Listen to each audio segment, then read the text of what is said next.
Welcome back to another technical deep dive here in the debug zone.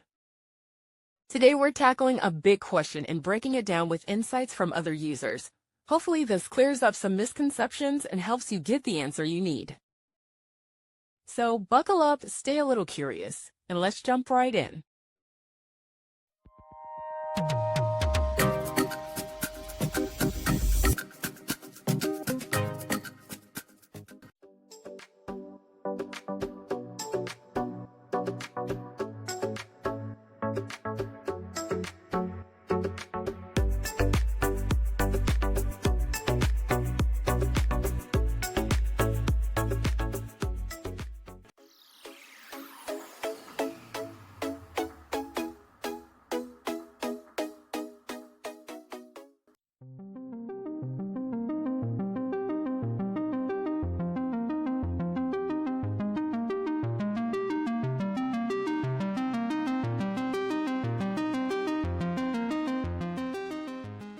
And that's a wrap.